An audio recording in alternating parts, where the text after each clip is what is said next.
इस world cup में यह भारत की अब तक की सबसे बड़ी जीत है। कामयाबी इसलिए बड़ी है क्योंकि एक तो भारत को सेमीफाइनल की टिकट मिल गई है, भारत के नाम के आगे क्यू यानी कि क्वालिफाइड लिखा आ गया। लेकिन इस जीत ने डिफेंडिंग चैंपियंस के लिए मुझे लगता है कि वैसे भी उन्होंने कौन सा सेमीफाइनल जाना था और भी दरवाजे बंद कर दिए। लेकिन कहा डिफेंडिंग चैंपियन इंग्लैंड, कहा पोटेंशियल चैंपियन इंडिया। और मुझे लगता है कि जीत के अलावा, मतलब 2 पॉइंट के अलावा या फिर सेमीफाइनल में टिकट के अलावा, भारत को इस जीत ने और बहुत कुछ दिया। मसलन आपका इम्तिहान था कि आप पहले बैटिंग जब करेंगे, जो भारत की कमजोरी है, आप बोर्ड पर कितने रन लगाएंगे। भारत ने ज्यादा रन नहीं लगाए। रोहित शर्मा की आउटस्टैंडिंग बैटिंग, सूर्य कुमार यादव का वो कैमियो और केएल राहुल के वो 39 रन, भारत बोर्ड पर 229 रन लगाने में कामयाब हुआ। भाई 229 रन बहुत ज्यादा नहीं होते। इंग्लैंड कभी तो इंग्लैंड बनकर आएगा। इंग्लैंड अभी तक सोया हुआ था, लेकिन वो सोया हुआ शेर भी जो था वो हमें डरा रहा था। 230 रन मेरे पास बोर्ड पे हैं। लेकिन उसके बाद जो दुनियाई क्रिकेट ने मोहम्मद शमी और बुमराह की तेज गेंदबाजी देखी है, दुनिया के सारे बल्लेबाज थर थर कांप रहे होंगे। कहते हैं ना कि fast bowling at its peak. इस वक्त शायद सिराज, शमी और बुमराह पूरी दुनिया में बेस्ट सीम बॉलिंग अटैक है। और आज इन्होंने दिखाया भी क्यों। बुमराह ने जो वो 2 विकेटें ली, जो 2 विकेटें बुमराह ने ली, उसने इंग्लैंड पर दबाव बनाया। लेकिन उसने साथ ही रोहित शर्मा और बाकी 10 खिलाड़ियों को यह एहसास कराया कि हम अपसेट कर सकते हैं।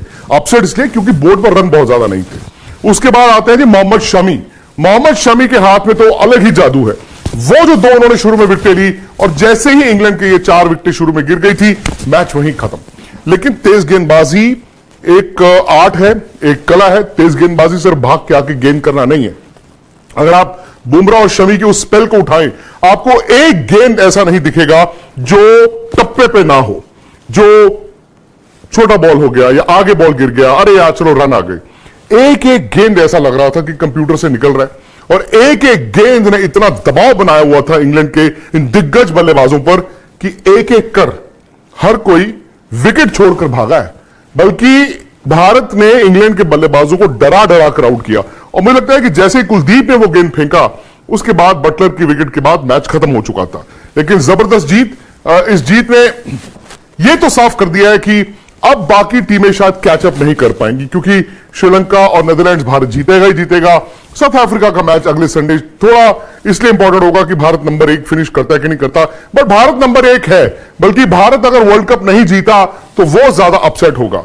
अब सवाल यह है कि भारत आगे रणनीति क्या करता है। हार्दिक पांड्या के बिना खेल रहा है। हार्दिक का ना होना एक बहुत बड़ा झटका था, टीम के बैलेंस को खराब करता था। लेकिन दोस्तों, कहना तो नहीं चाहिए, वो एक ब्लेसिंग इन डिस्गाइज भी हो गई। यानी कि आपकी टीम इतनी अच्छी खेल रही है कि हार्दिक नहीं भी हैं तो भी आप 2 बड़े मैच जीत चुके हैं ऑलरेडी। आपने न्यूजीलैंड को हरा दिया, आपने इंग्लैंड को हरा दिया। उससे हुआ यह है कि भारत ने मोहम्मद शमी को खिलाया, उधर सूर्य कुमार यादव को खिलाया। सूर्य ने भी आज 49 रन की पारी खेली और शमी तो भाई कमाल ही करते जा रहे हैं।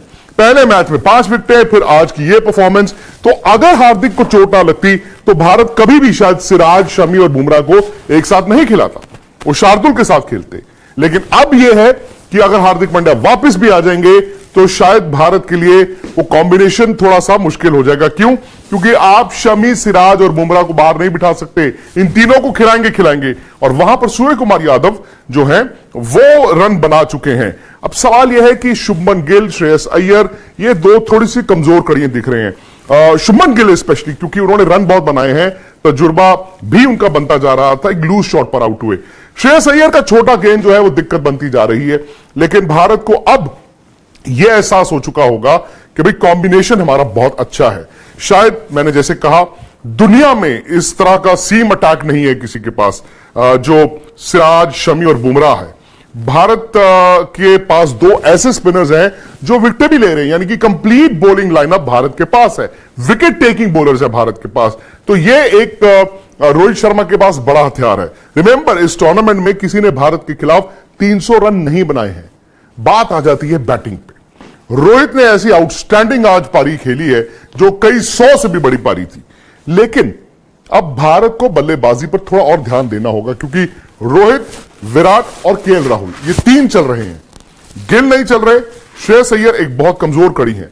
हो सकता है आने वाले मैचों में हालात बदलें, लेकिन अगर भारत ने ठीक ठाक बैटिंग कर दी तो यह टीम बनेगी वर्ल्ड चैंपियन। बाकी आप आने वाले मैचों में सुपर 11 फैंटेसी लीग खेल सकते हैं। आपको इसी चैट की डिस्क्रिप्शन में सुपर 11 मिल जाएगा, आप उसको डाउनलोड कीजिए, रजिस्टर कीजिए, अपनी टीम बनाएं और जीते, क्योंकि भारत वहां जीत रहा है और सुपर 11 फैंटेसी लीग पर आप जीत सकते हैं। इसके अलावा अगर आप भारत के फैन हैं तो प्लीज इस वीडियो को लाइक करें, शेयर करें और स्पोर्ट्स तक को